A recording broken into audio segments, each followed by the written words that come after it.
Hey, ladies and gents, and welcome to the Controlled Interest Gamecast, where we talk about video games and everything happening in the industry.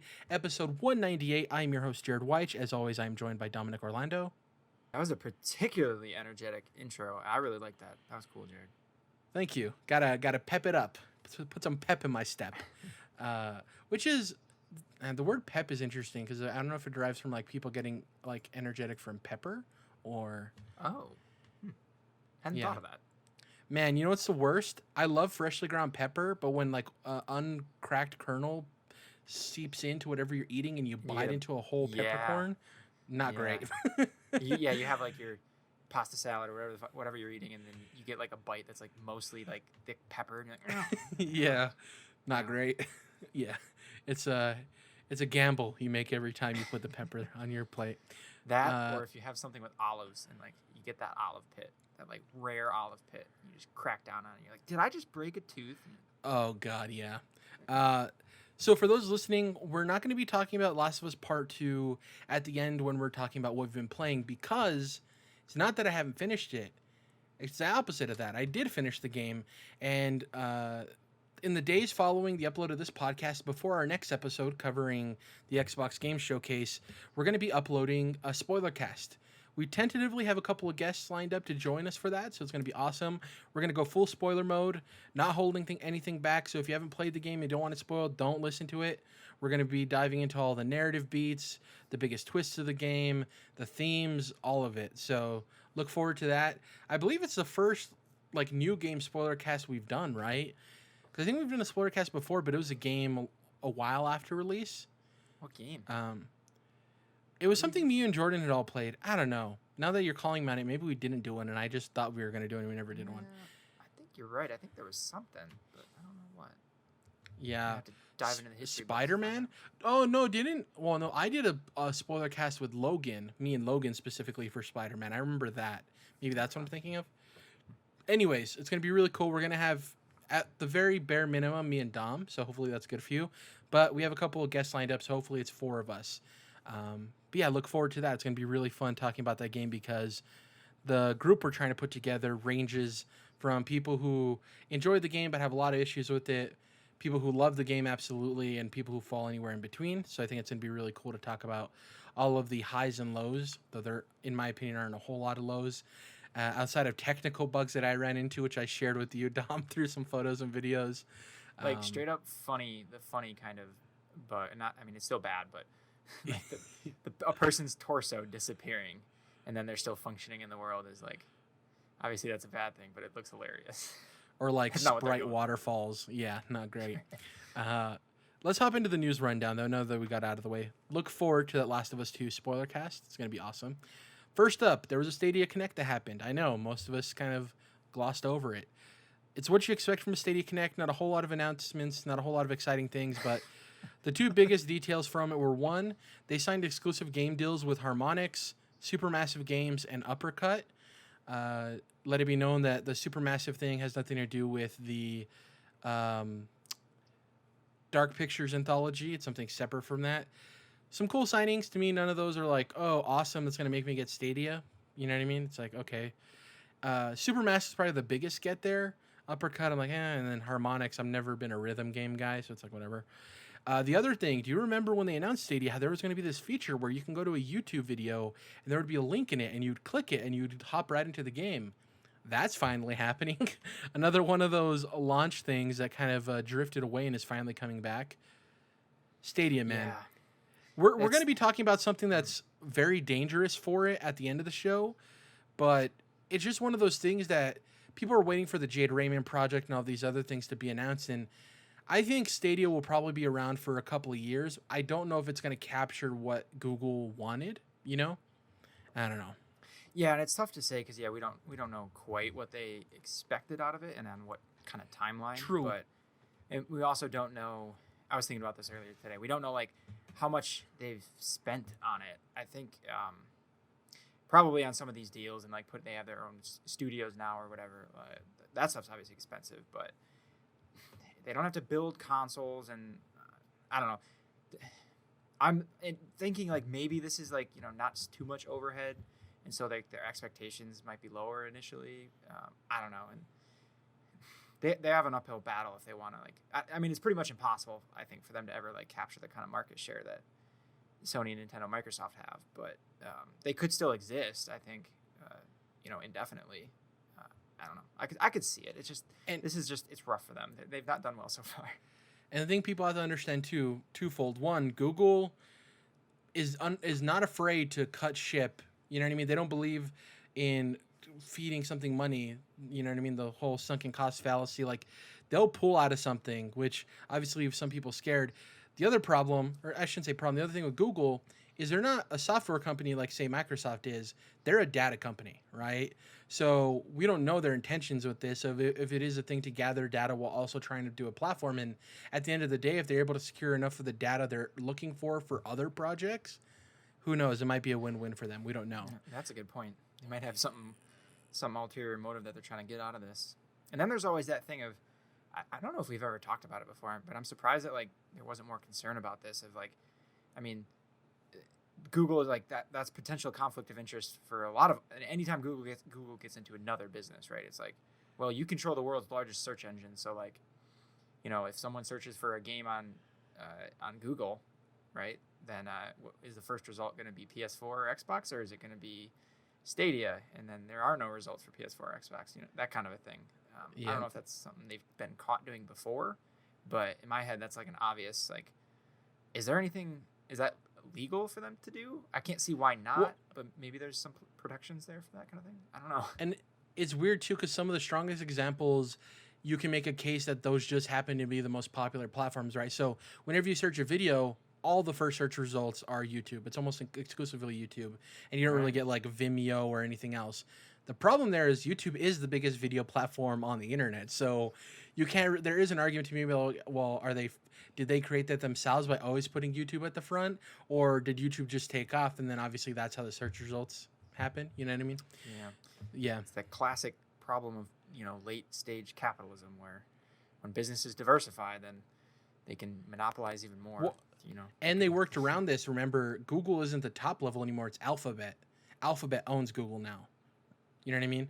They diversified, so there's a parent company now, so they can get around that. Yeah. Anyways, in conspiracy news, that's all we have for today. Right. Yeah. Next up, a review roundup. We do these from time to time. I love to do them when two major games come out around the same time to see how they fared. So we're going to be looking at Paper Mario, the Origami King, and Ghost of Tsushima. I've pulled up a really positive review for each, and a middling or negative review, just so we can see both ends of the spectrum, just to see the full picture, right? So first up is Paper Mario, the Origami King. Currently on Metacritic, it's sitting at an 81, which is pretty good. I mean, I wouldn't expect a Paper Mario to hit in the 90s, but I think it's solid that it hit in the low 80s, especially with the way that franchise has been in the last couple of entries. So the first review is from Games Radar. They give it a 90. And they said, quote, Paper Mario, the Origami King is fun, lighthearted, and a celebration of Super Mario with a strong story, great humor, and brilliant characters. Pretty favorable stuff. That's great. PC Mag, on the other end, gave it a 60. And they stated, quote, Paper Mario, the Origami King is a fun, colorful JRPG, almost the same kind of start, that trips itself up by either overthinking or underthinking one of its core elements. Besides the highly entertaining boss fights, the unsatisfying puzzle-based combat system misses the mark. Now, going into this is what we heard from previews, is that the combat system, it kind of lacks RPG mechanics. There's no leveling up. Like, is it going to be inspired enough? And it seems that at the end of the day, if you're looking for a prototypical Nintendo game where it's fun and colorful and humorous, I think this is for you. If you're looking for something deeper in the video game realm, it seems like this might not be your cup of tea, right? What do you think from those reviews? Do you think they're fair? And do you think that's... Where do you sit on Paper Mario, the Origami King, in terms of it sitting at an 81 on Metacritic? I mean, it sounds about right. Like you said, that's a pretty good cumulative score. I mean, I've never played a Paper Mario game, but it's about what I've expected. Right? Like, it would be funny and it would look good. The art style is really cool. Everything's origami. But then I've also never played a Paper Mario game, which also means I'd have no understanding of what like the battle systems have been like in the past. But I know that the last couple have been a little bit more divisive than some of the original games. The original were like classic JRPG turn-based, like to a T. So your Pokemons or any kind of other turn-based. Yeah, okay. Obviously, slight variations, but I guess in the last couple of them, there was some timing stuff and some weird things where you would have to buy moves with the coins you earned in the game. People were like, yeah, gross. So Yeah, and so I mean, I watched one review and got to see the circular grid that kind of makes up a battle in this game, and looks like it could be fun. I mean, it's not so much my cup of tea. Like they've had a couple Switch games that are in that realm, of Yoshi Crafted World. There was a Kirby game that are they're all good games, but they don't do anything necessarily revolutionary. They just look really cool and are fun to play, I guess. But I've kind of glossed over some of that stuff. Maybe that's what I need in my life, is some of that energy, maybe. But yeah, not really. That's our pull quote from the podcast. There was a Kirby game. Yeah, it's not really fair because I don't look, I'm not giving these games a fair shake and an equal look as I give major third party or Sony or PlayStation or Xbox games. Yeah. So I feel ignorant, but that's my perspective. Is there was a Kirby game. I think it was all right. I heard it was cool. I think. I think most people would argue that the last 10 Kirby games were all right at best. It's obviously me generalizing, but right. we have yet to get another stellar Kirby game. Next up, Ghost of Tsushima, a game that me and you are both excited for. We talked about this a while back of what we assumed the score would be on Metacritic. I said low to mid 80s. I think what I said was 82 at the lowest and 87 at the highest, something like that. Turns out I was kind of close. You gave a smaller range than that, I feel like you might have even said 84. Okay. Well, it's at 83. It dropped from probably a couple other reviews. Anyways, 83 is still good. Obviously a little bit lower, and I don't want to say disappointing. I think I guessed 88, so I was high. Yeah. It is low for a PlayStation first-party game, for sure. But, 83 is still rock solid on Metacritic. Yeah. IGN gave it a 90, and they said, Ghost of Tsushima is an enormous and densely packed samurai adventure that often left me completely awestruck with both its visual spectacle and excellent combat. By steadily introducing new abilities instead of stat upgrades, its swordplay manages to stay challenging, rewarding, and fun throughout. A few aspects are surprisingly lacking in polish in comparison to other first-party Sony games, especially when it comes to enemy AI and the stealth gameplay. So, let me get the GameSpot one, and then we'll talk about that. Because even though they gave it a 90, they had some strong criticisms there at the end, which I thought was really helpful, and maybe speaks to the strengths of it that they outweighed those negatives. So GameSpot gave it a 70, so it was on the lower end. The game hits a lot of fantastic cinematic highs, those ultimately lifted above the trappings of its familiar open-world quest design and all the innate weaknesses that come with it. But those imperfections and dull edges are definitely still there. Ghost of Tsushima is at its best when you're riding your horse and taking in the beautiful world on your own terms. So, it seems like, generally speaking, people enjoy the combat, but it falters in a lot of the shortcomings that open world games have, and the stealth elements are probably the most divisive aspect of this game, because I've seen people praise them, and I've seen people say that they're probably the worst part of the game. So, that's going to be interesting.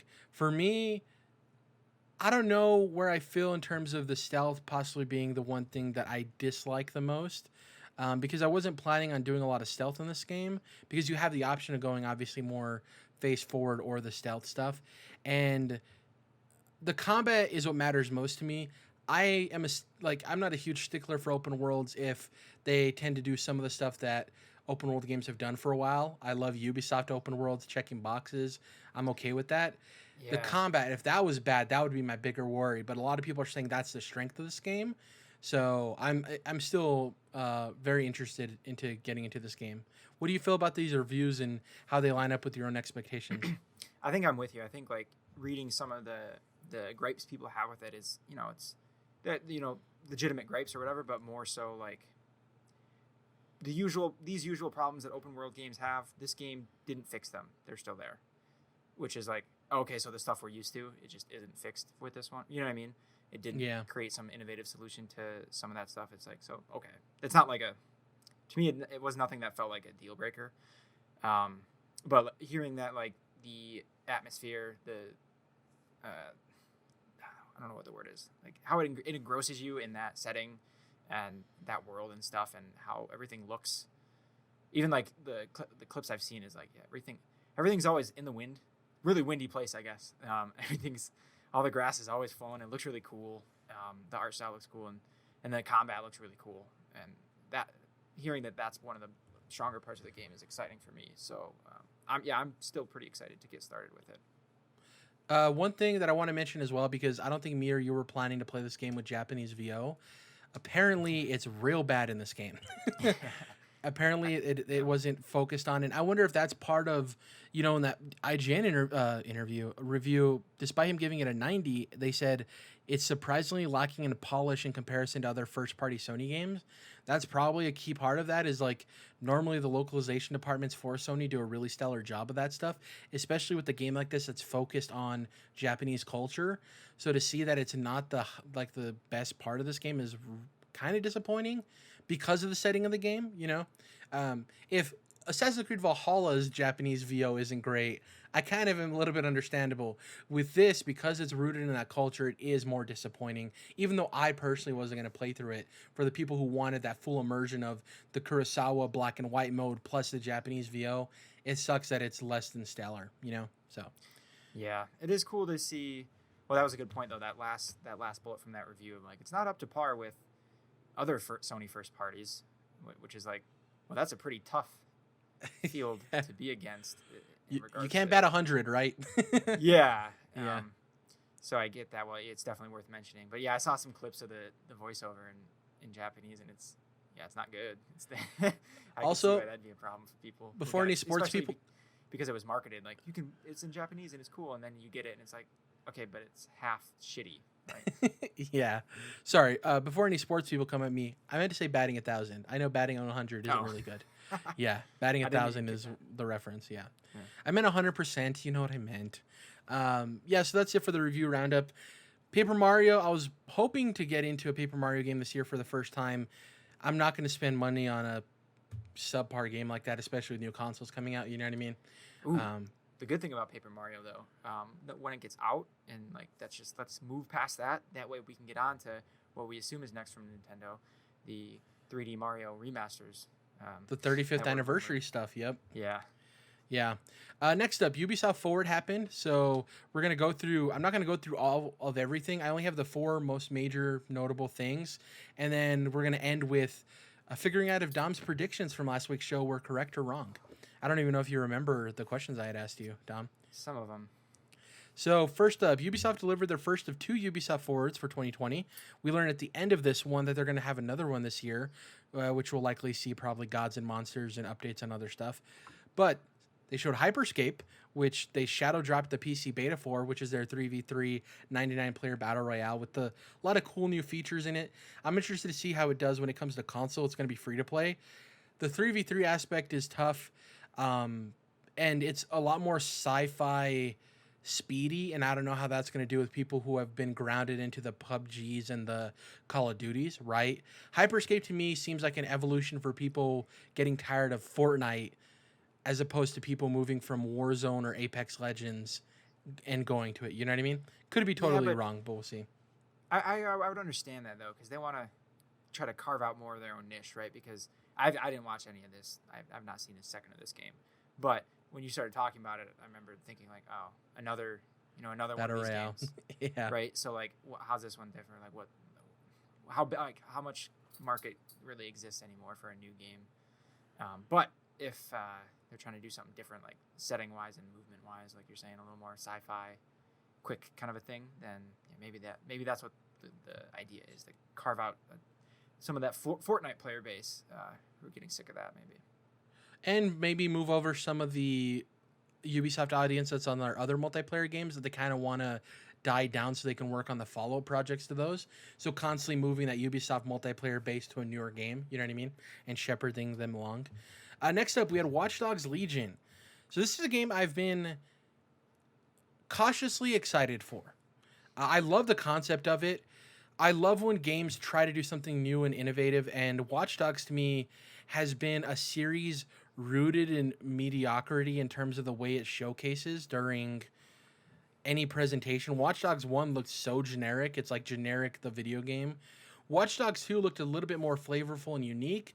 It just didn't do a whole lot to sell people on it, and it didn't really sell well, period. This is taking an aspect of like recruit anybody and doing something really cool with it. During the presentation, they announced it's coming October 29th. They showcased gameplay and how different recruits can tackle missions differently, which I think did a good part in showing people who you recruit matters because you can tackle missions however, right? So if you're trying to get in this military base, you can recruit one of the people that's part of the military, which is Albion, and they can walk right through the front doors. They can still get caught by certain people, but that's one aspect. Or you can get a construction worker and go through the back end and pretend you're working at that construction site. Or you can be a stealth hacker and hack their drones and stuff. So I think they did a good job of representing the different stuff there. And another detail that came out, people were asking, like, how many recruits can you have? It maxes out at 40, which is twice as much as I thought was going to be the case. Oh, shit. Okay. Yeah. So I think it presented well. We talked about this, and we'll get into the dates for the other games. But as it sits, not talking about any other releases we don't know about, I think I'm going to end up playing Watch Dogs Legion. I have about 2 weeks, 2 to 3 weeks before Cyberpunk comes out. And then because of Assassin's Creed's date, that'll be my December game. But for me, Watch Dogs Legion's presentation sold me on it, and I'm really excited about that. That's cool. I wasn't like... I've never played any of the Watch Dogs games. Me neither. This one, it looked cool, but it didn't like... I don't know. It didn't blow me away kind of a thing. As we just noticed, I didn't even pick up on the amount of followers or... I can't remember. Recruits. Recruiters. I didn't even pay attention close enough to pick that up, apparently. But more than any of that, like, the date makes it tough for me. Where, like you said, 2 weeks before Cyberpunk. Then you got Assassin's Creed, 2 weeks later as well. And there's some other stuff coming out around that time of year. And it's just, that's a tough time to ask me to buy that game, right? Totally understandable. And here's the thing is, this is the most innovative concept I've seen for a video game since the Nemesis system. And despite the Nemesis system being a Lord of the Rings game, the thing that sold me on wanting to play that game immediately was the Nemesis system. Wasn't that it was a Lord of the Rings game, which is crazy considering like I'm a huge Lord of the Rings fan. With this game, I'm buying it for the concept, Dom. I'm not buying it because it's Watch Dogs. I just think it's a really cool video game experience I have yet to experience. So that's why I'm interested in it. And who knows, if this thing comes out and like gets really good reviews and is exciting, it might be a game you look forward to at a discount maybe in the future. So yeah, that's a good point. If it comes out to like pretty stellar reviews, then I mean, even maybe right then I might jump in. But you bring up a good point though, that I think it's a good idea to reward these types of risks and innovation in gameplay, especially, right?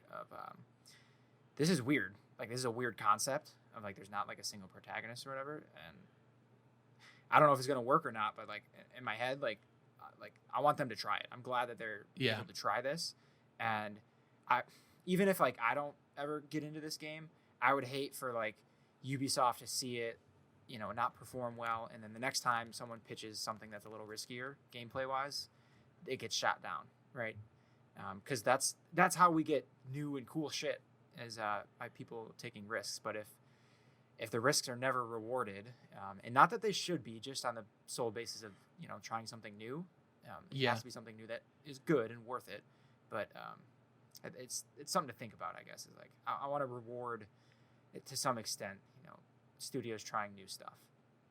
So yeah, there's a difference between like this and that Mankind Human Odyssey or whatever. That's a really weird concept for a game where you start as like a baboon and you evolve. Remember that? It like looked very low performance. It came out last year. That's just a weird concept, trying something different, and it just doesn't look like the quality or effort was there, right?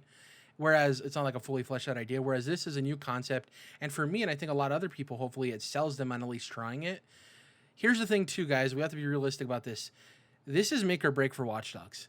The first two games sold very poorly.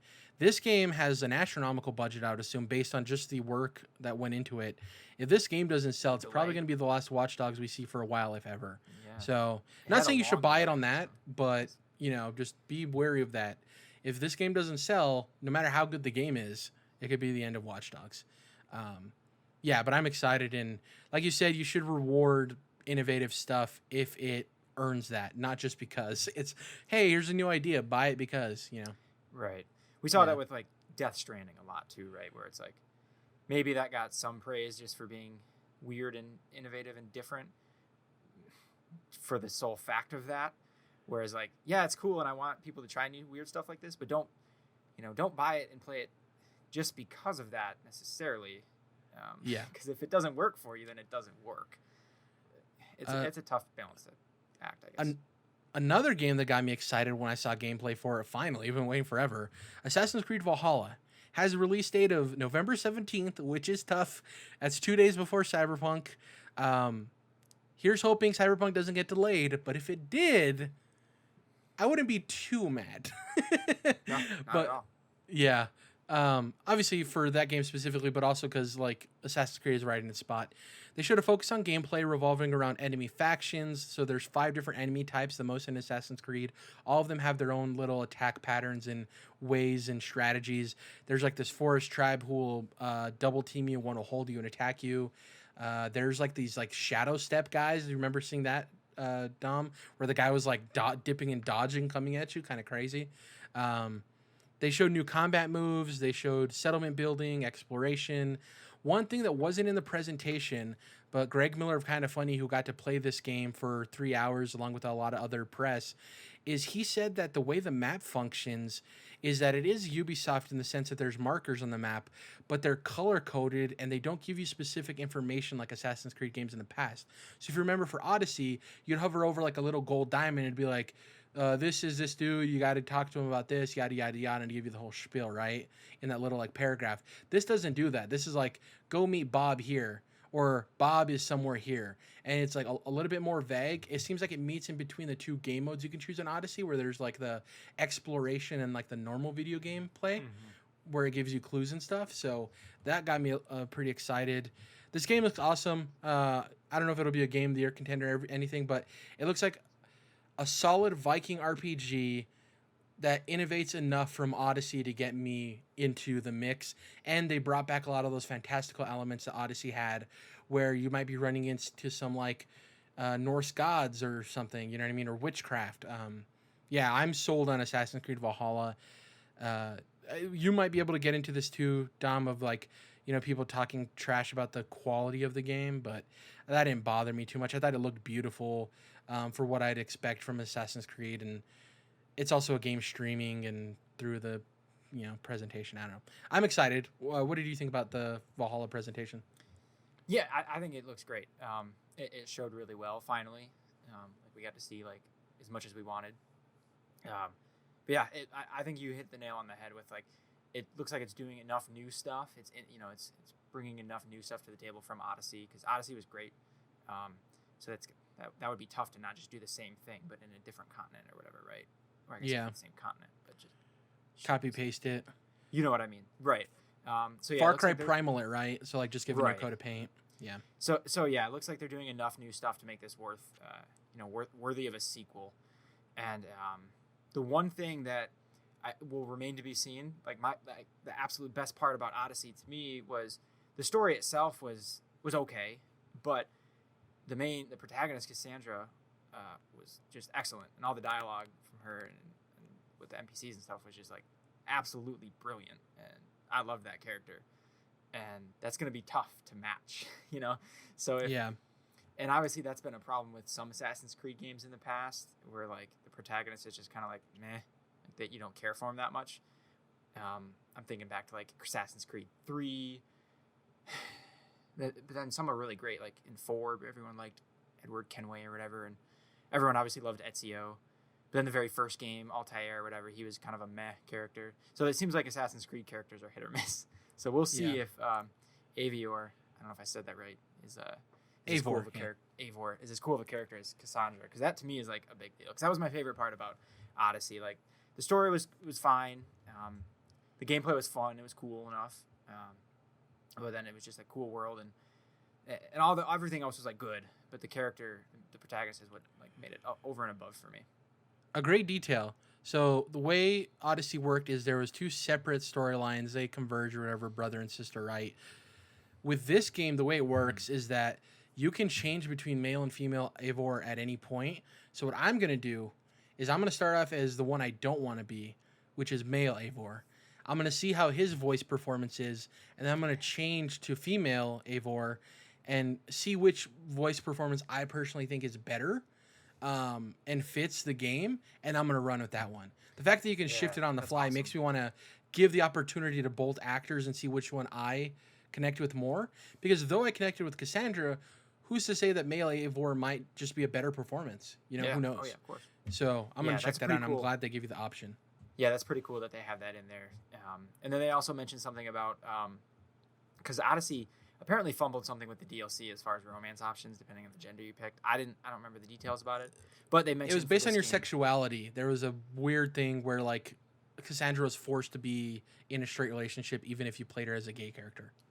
Right. Okay. Yeah, because you could have played the initial game lesbian, and then it would have forced you to be straight. Get impregnated by a male. Yeah. Which is that's pretty fucked up, actually. Yeah, makes sense why people are mad for sure. But they did mention for this one that there won't be any kind of restrictions as far as romantic options or whatever. So that's cool too. Hot, sweaty Viking sex, just all over the place. Why not?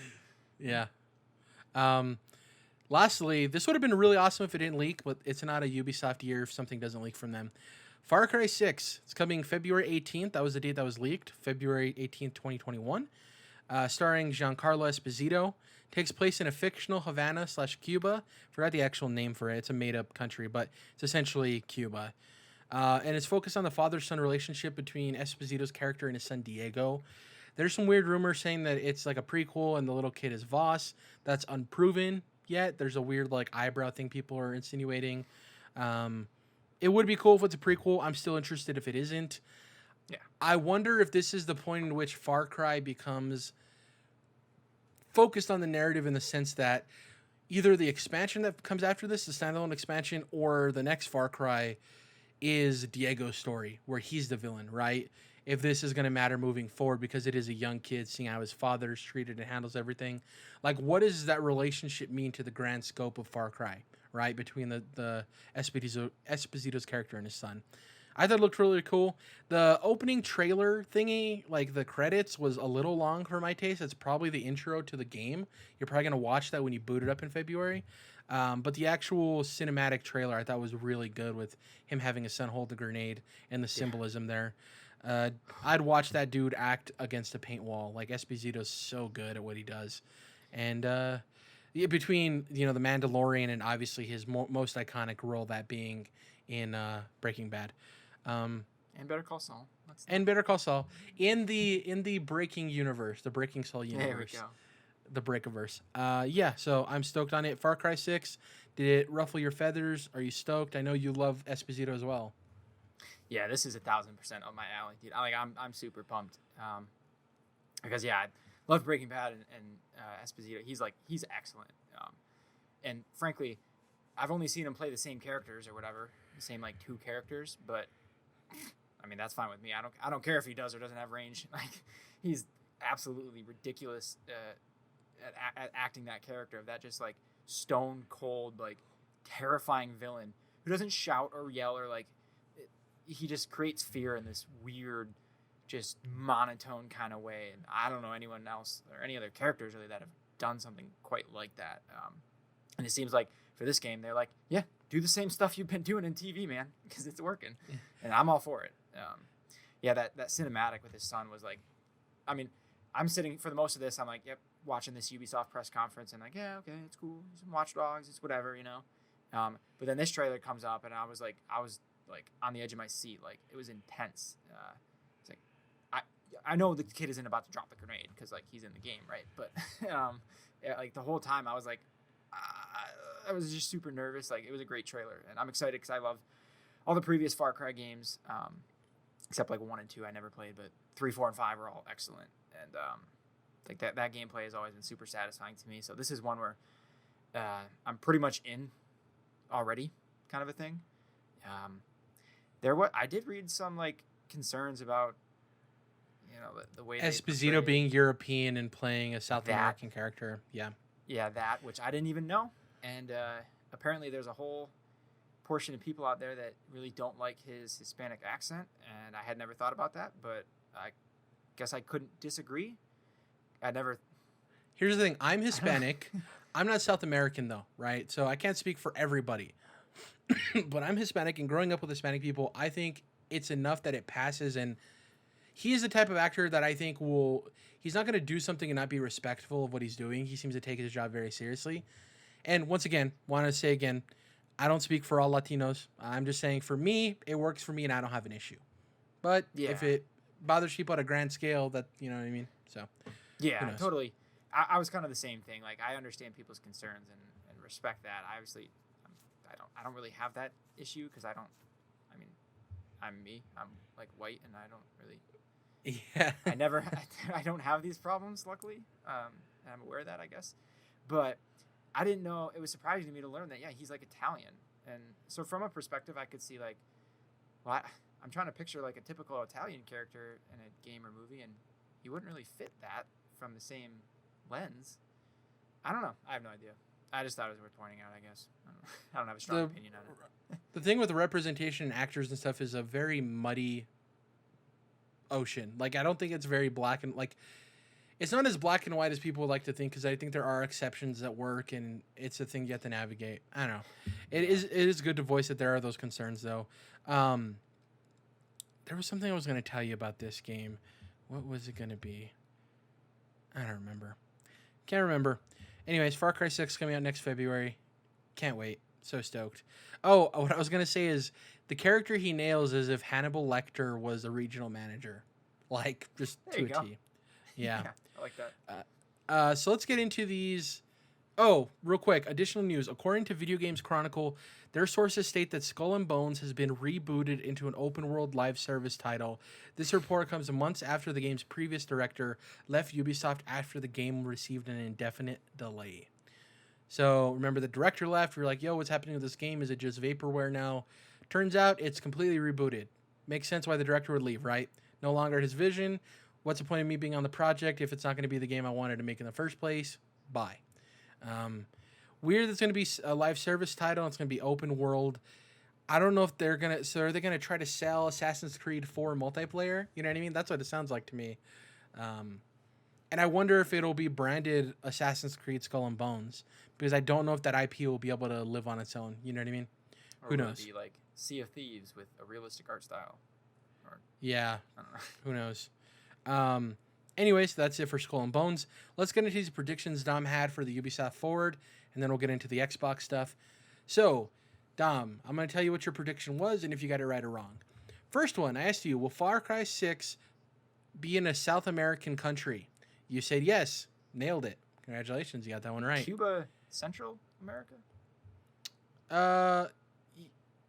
Cuba's technically like North America, I think. Actually, I don't know where it falls in ownership. Hold on. Because it's right off Florida, right? So is that... It's an island. Here's the thing. The spirit of the question was a Spanish-speaking country below the United States. Yeah, I'll take the point. Fuck, yeah. I'm looking at a map here. Hold on. No, it's considered Latin America. Cuba's considered Latin America. Okay, that's a good way to put it. Latin America. Yeah. So technically not South America, but the spirit of the question, you got it right. Next up, more than 5 minutes of Assassin's Creed 5 continuous gameplay. Remember, we said continuous. 5. We had 5 minutes of gameplay, but it was like, intercut with stuff. So you said yes. I'm going to give you a half a point on that. Not a complete wrong. Gods and Monsters, will it be shown? You said yes. No show. Didn't pop up. Next up, Watch Dogs Legion, will we get a release date? You said no, release window. We got a specific release date. So, no on that. Rainbow Six Quarantine, will it pop up? You said no. I said, will it have a name change? You said no.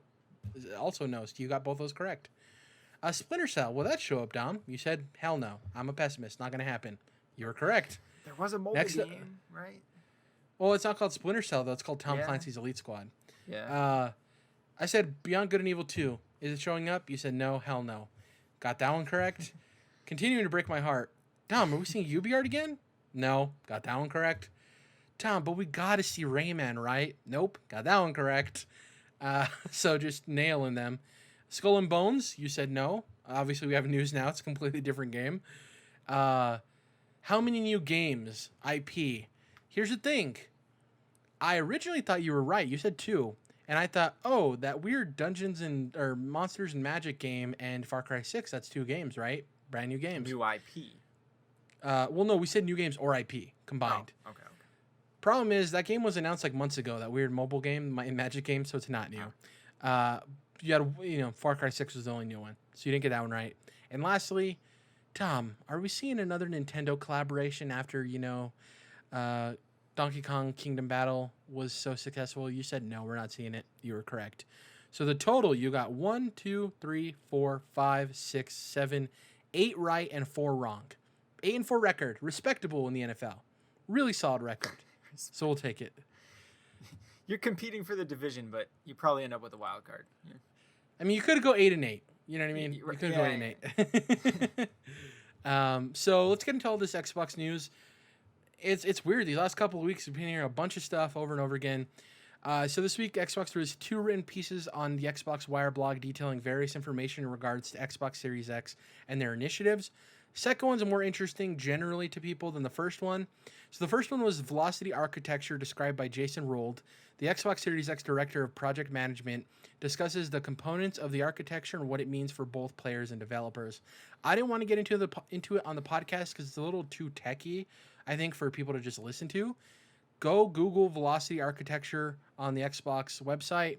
It'll pop up. It's a really good read. It talks about the compression systems they're using and all of the stuff going into the Series X to bring developers the best situation to develop on. But yeah, I don't think it's worth talking about on this podcast as 2 dudes who probably have to parse through the information themselves and figure out what the hell's going on. So definitely give that a look. The second one is the more interesting one, and that dropped like a hot tamale today, Dom. This came by way of Phil Spencer, our big boy Phil. You are the future of gaming. What a bold statement. So what I'm going to do is I'm going to read a part of the introduction to this article, bullet points that were mentioned in the article, and then his closing statement. There's a lot more specifics and stuff he talked about if you want to go read the article in full, but to cover it on this podcast, I kind of truncated it to the tastiest tidbits. So, at the dawn of the next generation, this is Phil's words, it's important to be clear about what you can expect from the future of Xbox. Our vision has one hero at the heart of it all. You. In all bold. And the whole intro reads like a victory speech in a war movie. Like, you could just play like the final Avengers theme in Infinity War and it just nails it. Here is bullet points. You are always welcome. This is where he talks about, and this is all me paraphrasing the actual paragraph, so please go read his actual words. He talks about the positioning Xbox as an inclusive, welcoming, and less toxic community where jerks and the intolerant aren't welcome at all. This is an initiative we've seen a lot of people take over the last couple of months. Your games will look and play best on Series X. This is the second bullet point. And this is where he just talks the specs of the Series X. Stuff we've talked about numerous times in the podcast. Number 3, you play new games day one with Xbox Game Pass. He talks about how all of the first-party games launch into Game Pass the day they're there, which is obviously a huge deal when you're buying a $300 to $500 new console, knowing that if you have Game Pass, you'll be able to play Halo and don't have to spend another $60 or $70, right? Next bullet point. You won't be forced into next gen. This seems like a direct shot across the bow at PlayStation. And he specifically states that games will be able to be played for multiple generations, and Xbox Game Studios games will be published on the family of Xbox consoles for, quote, the next couple of years. Now, Dom, this is a sentiment you've heard before, that they're pretty much only guaranteeing like the next 2 years, right, of all of this working out this way, because I do think in some capacity they want to move forward to games being developed for the next gen hardware, right? Yeah, you always cut off eventually, right? You gotta let the old stuff die eventually, but they're going with their games, trying to lengthen that period of at least from a first party perspective, of transition for people, so that you're not like, you don't feel forced to go into the next generation to be able to get a same or similar experience, right? And it seems like it won't be much longer than what third parties usually do, because third parties usually support both platforms because of the install bases for a couple of years, so that's the thing is, third parties probably even sometimes go longer, especially like I feel like Madden and Call of, maybe not Call of Duty, but Madden and sports games like go way like they stay on old gen for a while, even if those versions get significantly smaller and smaller each year, but they support the old stuff for a while. But first parties usually tend to, in the past at least, have tended to like want to hard cut off. Yeah. I mean, FIFA was releasing on the PS2 in Brazil up until a couple of years ago, I think. So right, third-party publishers will do what they need to. Next up, your games will not be left behind thanks to backwards compatibility. And this is Phil's word specifically. Intent is to have all non-Connect Xbox One games ready at launch. This is also another shot across the bow at PlayStation because PlayStation has said PlayStation 4 games are going to be backwards compatible. They haven't once given any estimate as to... They've said thousands of them. They haven't doubled down on will they be available at launch, when should we expect them. They've even gone as far as to remove some of that language from their website because this technology is a lot of work, right? It's not easy. And I'm pretty sure PlayStation is having a tough time getting this all situated. And it might be post-launch that they have to deal with this. So the fact that their intent is to have all these non-Connect Xbox One games at launch, that bolsters the launch lineup there in and of itself of like, yeah, you don't have to worry. You can play all the games you already own on top of whatever launch titles you want to play. If you can only afford the console and you can't afford new games, you still have your library. You can get into next gen and play the games you already have, So pretty interesting stuff there. I don't know if you want anything to add there to backwards compatibility in that discussion. No, it's a good point because we knew there would be backwards compatibility. But yeah, it's wise for them to reiterate and specifically reiterate, at least the intent, strongly worded. It sounds like we can probably bet our marbles that it'll happen like they intended to, even though they leave the tiniest bit of doubt there. But I don't think that's just protective language, right? It's just like the intent is, way stronger wording and confidence than like you said about PlayStation, where they were like, yeah, we're gonna do it when we do it, right? Yeah, we're gonna try. PSN name changes. Remember that? It was coming soon for 2 years. And I'm not trying to bash PlayStation. Like, I think PlayStation gamers deserve back compat at this point, and it'll come hopefully. Next up, your Xbox One accessories come to the future with you. This is pretty self-explanatory. We already know your headsets, third-party peripherals, your controllers. All of that's going to work day one out of the box. So you don't have to worry about, if you're a family, you don't have to worry about buying more controllers. You'll have the controller that comes with the box and still use the host of ones you bought for your Xbox you already have, right? So that's really cool. On top of the fact, this is something we rarely talk about, but I think me and you commend it so much, is the adaptive controller. Being able to let people of all walks of life and disabilities play video games. That's going to work day one too, which is huge. So that's incredible. That thing's so awesome. Next up, you can buy games at no additional cost. This is a paragraph where he talks about smart delivery. And they're not mandating it, but they are strongly pushing publishers towards doing smart delivery. Next up, you choose how to jump in. This is something we also don't talk about too often, but we've seen the news stories about it, which is the all access program, Dom, where you can make payments towards the console and not have to buy it outright. Remember, they actually did it for the Xbox Series X, where they said you can jump into that and then you can trade that in for the One X, and you can trade that in for the Series X and then just do your payments towards that as well, and it carries over and everything. And that's smart because, especially in the economy and situation we're currently in, I think people really want to get into next gen, but maybe some people can't afford that chunky $500 price point, but they could swing $50 to $75 a month, right? And just having multiple venues for people to get into your ecosystem, that's entirely Xbox's thing now. And I'm interested to see how many people jump on all access. Do you think it might be more successful than we're giving it credit for? I have no idea. It's a good question, because I feel like that hasn't been marketed quite as much. No. But maybe that will change as we lead into Series X, because this is going to be an expensive console, we assume, right? And so maybe as we get closer, that'll be something they push more of, this is a good, we can help you finance this thing if you use this, right? So. Well, on stage, I can imagine at the August thing we're expecting, right, where they go, and this is just me guessing, Series X is $500. They put the $500 box on. Hey, but if that's too much for you right now, here's this brand new console. They do the trailer, yada, yada, $300. And then they say at the end, I know those are big expenditures you have to do. Here's our all access program. And then Phil gives a spiel on it, right? I could totally see that happening. where they market it on stage when they're announcing the price, right? Because they want to give anybody and everybody every avenue to jump in. So that'll probably be where it happens. Next up, you are in control. This is basically talking about all the family settings and stuff. You are in control of your experience. Do what you need to do. Yada yada yada. Nothing too interesting there. And then the last one, this is where it gets into some interesting stuff. You'll get more with Xbox Game Pass Ultimate. In September, and this came out of nowhere. No one expected to hear this today, right? In September, xCloud will be added to Xbox Game Pass Ultimate at no additional cost in supported countries. This is huge. We didn't see this coming. Obviously, you're really excited about xCloud because in the future it means you won't have to buy a console as a PlayStation priority gamer. You can still enjoy Xbox's stuff through streaming, right?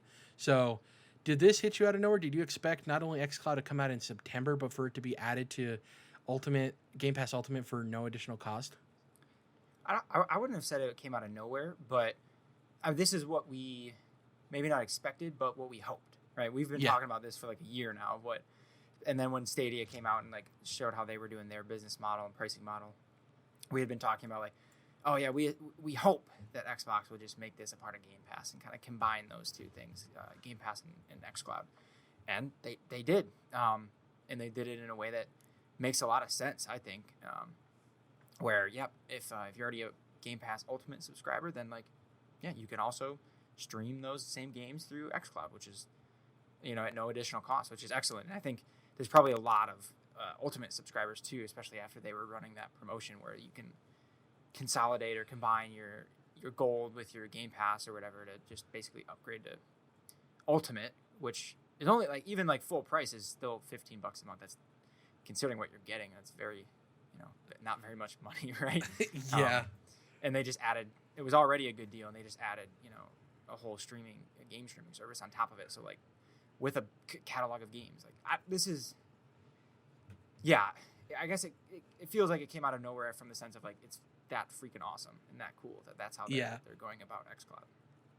It was as good as we hoped it would be, I think is the best way to put it. Yeah. And for somebody like me, I have Game Pass Ultimate through like June of 2022 at this point, just because it like stacked. So I'm excited. And also remember the xCloud locally, you're not going to have to pay for because your local Xbox will act as its own server. What you're paying for what's included in the Ultimate is the non-home stuff, right? Of like streaming elsewhere and all that. So just keep that in mind. And that's worth pointing out. But like, I feel like we're getting to the point where like most people when we get into next gen, especially like if you have an Xbox, you probably have Game Pass, right? Like, if you're the type of user who's going to be using xCloud, you're probably an Ultimate subscriber, right? You probably have Game Pass. Yeah. That Venn diagram is probably close to a circle, right? And on top of this announcement, people were noting that you can no longer buy year memberships of Xbox Live Gold. So it seems like they're going to be phasing that out too to make Game Pass Ultimate like the main thing, where just everything included. So it's less confusing, which I appreciate. I wanted to mention Matt Biscatella, friend of the show. He doesn't know us, but we know him, and we talk about him a lot. Obviously works at the MPD group. He had a really cool tweet where he said, "Gotta be frank, this is a huge blow to the other cloud services and gives Xbox a pretty massive advantage in the space. I didn't think it would come with Game Pass Ultimate, to be honest. Thought there would be additional charges, content plus easy use plus low cost. Phew." PHEW, not FEW. Like, phew. I think he has obviously somebody who has a handle in the sales space, video game numbers. I think he understands what's coming, and we've seen Stadia kind of fumble it. And for this to be at no additional cost, that's the craziest thing, because the service they're providing you, they could easily tack $5 on, and maybe not everyone would be happy about it, but it would justify it, right? Like $20 a month, and you get the cloud services. Crazy that it's no additional charge. Insane. And then to have that too, not just for Game Pass, but then games you may have bought individually, you could stream those from the cloud too, or from your console. Or I feel like you're just it's basically like you're covered no matter where you're at or where you're going. Like you'll be able to play something, I guess. Yeah, and I think the thing people are having trouble understanding is that it's not like Google in the sense that it's its own self-contained platform separate of stuff. It is essentially an Xbox you can stream from anywhere, your Xbox. So you'll get access to your library, you'll get access to Game Pass. It's not this weird thing where you have to buy a separate version of Gears of War 5 that works on xCloud, right? I think people are kind of confused by that. It's like, no, it's literally going to be a service where you can stream your Xbox account to anywhere. That's the best way to think about it. Yeah. All right, I think you got me. So like, if you didn't have an Xbox, and I don't know how many of these people are going to exist, but it might be few. If you didn't have an Xbox, and could you just buy a game like for $60 and stream it from xCloud? Yeah, because it's tied to your Microsoft account, right? Okay. So here's the difference. Okay. I'll explain it this way. This is the best way to explain it. Say, I know you have an Xbox, but say you didn't have an Xbox, right? Say you didn't own one. I have an Xbox. The free thing is I can use my own Xbox as a cloud server to stream anywhere, right, in my vicinity. The other thing is what you're talking about, where you're not using your owned Xbox. You're using Xboxes in Seattle, right? Here's Dom's Xbox in Seattle. And on his account, he owns Gears of War. He has the ownership rights of that. He can stream that from our Xbox. That's the best way to explain it. But I guess to be able to do that, I would have to be an Ultimate subscriber anyway, and Gears is on there. So it's like, I guess that's all this. Gears is a bad. Cyberpunk would be a better example. There we go. Yeah, because it's a third-party title. So it's very interesting. Benji Sales, who's also a prominent business video game person on Twitter, also added, Microsoft have been doing a stellar job the last few years in regards to building up and improving services. They are the company best positioned for huge success in the streaming subscription space. And I agree. The thing is, PlayStation needs to make a move. We've talked about PS Now is not successful, but in terms of optics and market share in the grand scheme of things, I do think it needs a facelift, right? And I wonder, are they going to play this to where like, oh, it's profitable, who cares about it, and that might bite them in the butt in the long run? Or are they going to be like, let's do a refresh, let's hit it hard from the jump, you know what I mean? Because, I don't know, it's going to be interesting to see how they do, especially considering they're using Xboxes as your servers, right? So Xbox is going to profit off of that as well, which is really interesting, just like PlayStation profits off of all the Blu-ray drives in Xboxes. Well, not PlayStation, Sony, but you know what I mean. Let's get to the rest of this here. I'm going to read Phil's closing statement, and then we're going to get to the predictions. I have some questions for you, Dom, okay? So here's Phil's closing statement. The future of gaming has never been more exciting and limitless. It's the future you'll explore on your terms, not constrained by restrictive policies. Shots fired. Where your gaming legacy will not be left behind and where you will not be locked out of new exclusives. Shots fired. Xbox Game Studios games will be on there and stay with you on your current console for a while if you choose. It's a future where you and your friends play the most immersive, responsive, and vivid games together on every screen in your life, and where games reach across the world and bring you stories you've never experienced before. It's a future in which you get more value from your games and where everyone is welcome. We hope you'll join us next Thursday for the Xbox Game Showcase for the first look at the Halo Infinite campaign and more. Thanks so much for shaping the future of gaming, Phil. I think that was a really concise statement. It covered everything he had mentioned before in the bullet points, right? In simple sentences. And he did brag a little bit and shoot some shots across the bow at PlayStation of like, you know, we're consumer friendly, we're consumer focused, which is the path they need to take considering the way this gen went. And lastly, Aaron Greenberg had a tweet, Dom, because we had talked about, are they going to show the price of this event? Are they waiting for that? Will we see Lockhart? What's going to happen? And I think Aaron Greenberg's statement to me shoots down the idea of us hearing about acquisitions either. He tweeted, I know everyone is excited for Xbox Game Showcase next Thursday, seen some wild expectations, so if helpful, this show has one focus, games. No business, no devices, or similar news, just games. A whole show about an hour long focused on games. Hope you enjoy it. I'm happy they learned from May. They're setting expectations correctly. For me, devices, that means no Lockhart. Other news, price, not seeing it. The no business thing, why would he mention business? I think that is acquisitions. I think he's probably reading, oh, did they buy WB Games? Are we going to hear about that? And I think they're like, no, you're not going to hear about acquisitions. Here's the thing. I think that's the one thing where they could set expectations low to surprise people, right? I don't think they'd lie about the price and then announce it, or like the, what was the other thing? The Lockhart and then announce it. I think the acquisition thing, though, they could be like, you're not going to see any of that. And then maybe they announce the acquisition of a smaller studio. So people were expecting nothing, and they're not let down by, like, if they, you know, get Don't Nod or a smaller studio that's not WB Games, right? So you're kind of covering your bases. That being said, I don't think we're seeing acquisitions, period, but yeah.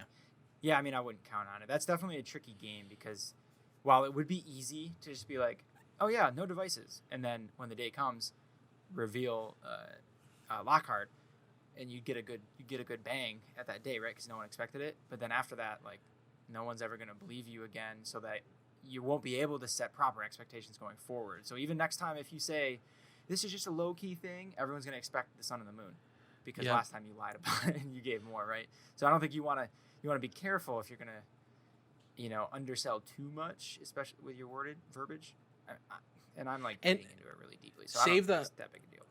Save the hype for when you know you're going to announce it and be like, yeah, we have some device stuff, and then people can start speculating, and that builds a hype for that specific event, and you get 2 news cycles out of it, right? So yeah, it's a tricky act to try to balance, and it's really unfair from a PR standpoint to try to set people's expectations properly, because sometimes they like to just run away with it, obviously.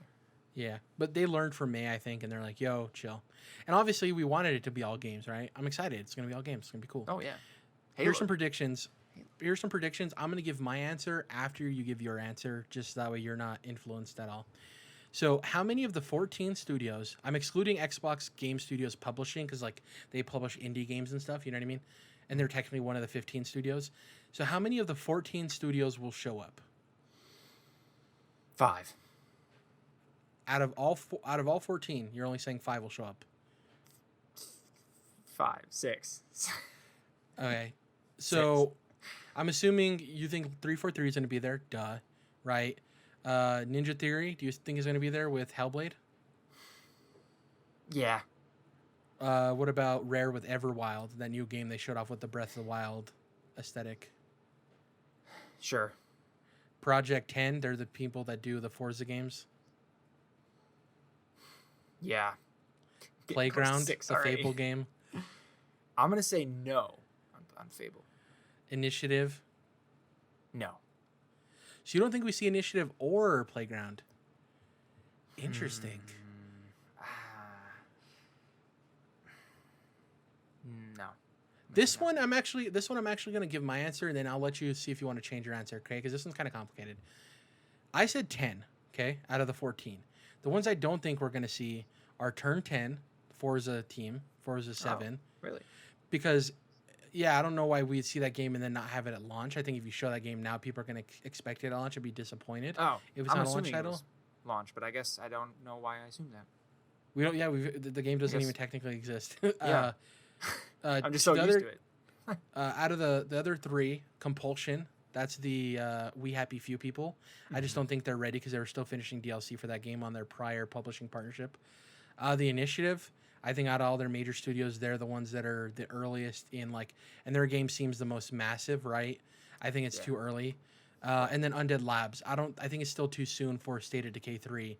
Because with them being under Microsoft now, they've talked about in interviews that they're making the jump. This is no longer going to be like a AA janky zombie game.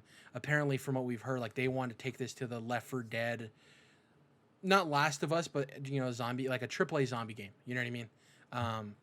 So I doubt it's too early for them too. So that's why I said 10. I think we're going to see Mojang showing off what Minecraft looks like. I think we're probably going to see the Coalition giving us the release date for the console version of Gears Tactics. I think there's going to be, even the studios we already know stuff are going to show up and show something. Not NXL. What's the other one? Outer Worlds guys? Obsidian. They might not have their new game, but what if they announce an expansion for the Outer Worlds? I'm going with 10. Are you sticking with 6? Yeah, I'm going to stay with 6. I mean, honestly, it could be anywhere in between, in there. I wouldn't be surprised. This isn't Price is Right rules either, so whoever's just closest, period. We'll get the point. Next up, do we see a WB property? Here's the thing. It could be Harry Potter. Could be Batman. Yeah. Could be a new Lord of the Rings Shadow of game. Could be something else. That's why I made it vague, because I think it's more interesting that way. In a different year where they're not being sold. Okay. Yeah, where they're not being sold, and there wasn't a pandemic, and there wasn't a traditional E3, and you know what I mean? It just seems I don't want to get too excited. I did pretty well on the Ubisoft predictions by being a pessimistic jackass. So I'm going to stick with that attitude here. It is weird that WB was going to have an E3 conference. Remember? Yeah. That's crazy. Right. And we don't know anything from them. I said no as well. Next, over under 6 minutes of uncut extended gameplay of Halo Infinite. Under. Okay. I said over. Do we see multiplayer at all? No. Same. I said no. Well, they specifically pointed out they were going to show the campaign. So I don't think they would have said it like that, if not to just set people's expectations. So they're not like, well, where's the multiplayer? Damn it. And like, that works totally as its own inside Xbox of like, yo, announce the beta for it. That'll be huge. You know what I mean? Oh, that could have its own thing. Next up, will Xbox have third-party launch exclusives? Oh, yeah. Okay, I said no. I mean, because that could even be timed, right? I think they will. Yeah, it counts as timed. I say no. I'm taking not Phil at his word because he didn't say they wouldn't have third-party launch exclusives. But for me, I think the most we can get is like third-party games launching into Game Pass, right? We had that discussion last week of like, do they spend their money on timed exclusives or do they just be like, we're going to give you this money. It can come out on PlayStation, but we want this to launch into Game Pass, right? And I could see that. So we'll see. I say no. You say yes. Will we see any more acquisitions? No. No, based on Aaron Greenberg's quote, I said no.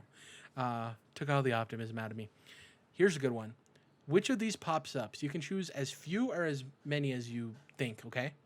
Battletoads, Cuphead DLC, and Playdead's next game. Remember, Battletoads was revealed last year. It was supposed to come out this year, and we haven't seen it yet. Cuphead DLC was supposed to come out this year. Haven't seen it. Playdead's game has been in the works for a while. I'm going to say just Cuphead. While I still doubt that it actually comes out this year, I think that Microsoft was able to get a trailer going for that DLC. I chose Battletoads and Playdead. I'm literally the opposite of you. I think Cuphead's the one because of the hand-drawn animation and COVID and everything. I think that one probably got hit hard. Though it's a family that works on it, right? The Mulhousers. So it's who like knows? 2 people, right? Or 4 people or something? It's 2 brothers, and then one of their wives is the PR person, I think. Something like that. MDHR, Studio MDHR. Next up, more gameplay. Which will we see more gameplay of? Okay. Fable or Everwild? Everwild. Okay. I am of the opinion that we could see cinematic stuff for both of them. We could see 0 gameplay for both if they both show up. But I said Everwild. I went with you.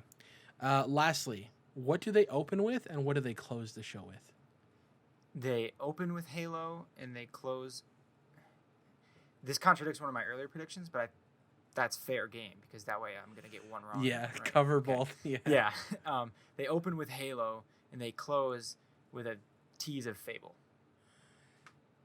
Did you look at my answer? You have my answer? I'm just kidding. I have We've literally the talked same about thing. Yeah. That, I think, or something around that, right? Like, I really think they're going to cold open. Well, after Phil gives his, like, introductory thing, I think it's going to fade to black, cold open to the cinematic for the campaign, and then into gameplay. You know what I mean? I think they're just going to go right into it. Like, just, yeah. Oh, that's so hyped to think, like, just maybe, like, the piano key, and then Master Chief talks. It might be too, that might be too obvious, but, like, yeah, but then it goes right into, it does like a Naughty Dog, where it's a cinematic, but then it just starts in gameplay, and like you're like, oh shit, we're in there now, right? Controlling Chief, and then it goes into it, and then it's just like ball out set pieces, and it starts out slow, but it gets I'm just the music's gonna crescendo at like one of the best things we're gonna see in video games. I guarantee it. Just like some jaw dropping thing. Video games are so cool.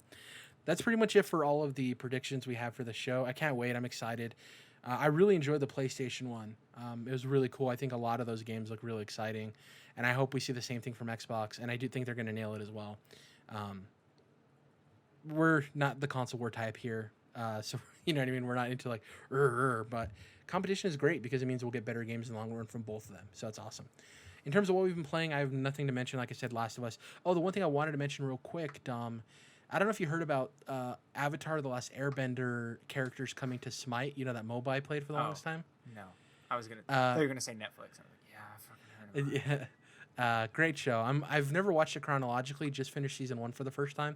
Anyways, hop back into Smite, and they're more than just character skins for specific gods. They like rework the entire animations for those characters and the voice packs for them. So when you're playing in game, you're like playing as like Aang and Zuko and stuff. It's really cool. It opens the door for me that I hope that they do this and they partner with either Nickelodeon for other shows or just other brands, because it's a smart way to get partner with these people and then bring more interest to a game that's been running for a long time. Like, I lost interest in Smite because I played it for so long and I got tired of like using the same characters. There was new skins for them, but it's like, oh, it's a shiny raw skin. Whereas like, oh, I get to play as Zuko, one of my favorite characters in a show, right? I think that's really cool. It's an inventive way to do that partnership with skins. So enjoy my time there. Other than that, nothing else to mention really outside of what I normally play between Animal Crossing and COD. Anything you want to mention? Did you get that plat, by the way? I did. I got the platinum for Last of Us 2, which wasn't bad. It was nice to go through and play a second time through. It's still emotional. I told myself, oh, I'm just going to skip the cutscenes and try to do it quick and get the collectibles. And then, like, as soon as it started and it's that first opening scene, I was like, oh, God damn it, I'm right back in this shit again. And I can't escape it. But anyway, yeah, I got that platinum and then took a few days off and kind of just, mellowed in my own emotions about The Last of Us. And then I made a big mistake because Rise of the Tomb Raider is one of the PS Plus games this month. So I thought, oh, I should turn that on because I played the reboot but never got into either of the sequels. I turned that on and like 20 minutes in, I was like, wow, this is like, I have a really bad Naughty Dog syndrome where as soon as like Lara and what the fuck is his name that starts with a J? Juno or Jerrad or something. Jonah, I think it's Jonah. As soon as the characters start talking to each other and like the facial animations and the dialogue are good, right? But I just played The Last of Us, and so it's like, and Tomb Raider is like a bit older at this point now too, so it's like, I can't do this right now. It just doesn't even hold a candle. Just like when they're talking to each other, I'm like, I don't believe anything you guys are saying right now. Yeah. Totally unfair, for Tomb Raider. But anyway, I want to get back to it at one point because I did like the first reboot. But yeah, then I instead turned on Dark Souls 3 because I realized I platinumed Dark Souls 1, 2 on Steam actually, and then Bloodborne, and then Sekiro. Am I missing anything? No. I don't know. And the only other one I haven't platinumed is Demon Souls, which when that remake comes out, I'll be sure to do that. So now I'm like, well, I need to get the platinum in Dark Souls 3, which is going to be a journey. And I decided to start it, 3 days before Ghost of Tsushima because I'm an idiot. So, yeah. I think I'm at the point, Dom. I don't like Dark Souls 2. For a while I thought about it, and I'm like, I don't like it as much as the other ones. But mulling it over, and I haven't played it in a while, I don't like that game. It's not as good. Yeah, you can tell Miyazaki not directing it, man. Just doesn't feel the same. Yeah, that's pretty much it for us. Obviously, we're going to be doing next week. The Xbox Game Showcase happens at 9 in the morning, I think, or like 10 for me technically because it's 9 Pacific. So I'll have enough time, obviously, to write everything up, which is good. And tune in for the spoiler cast. We're going to be recording it this weekend. It should go up either Monday or Tuesday, hopefully, that you're listening to this. So that would be like, what is that, the 19th or 20th or something like that? Yeah, but thank you guys for listening. If you can, please head over to YouTube, search Controlled Interest. We'll pop right up. Hit the bell notification so you know when we upload new videos. Hit the like button if you enjoyed the videos. Over on iTunes, search us up. Leave us a review. Helps us move up in the algorithm. We're also on Spotify and Google Music and all those other places. On Twitter, you can find us collectively at CTRLINT. That's Controlled Interest abbreviated. You can follow Dom at Dom's Oreos, and you can follow me at Jerrad_. We'll catch you guys next week in episode 199, where we react to the Xbox Game Showcase and this weird rumored Nintendo Direct that might be happening on the 20th. We'll see. Thank you for listening. We'll catch you guys next time.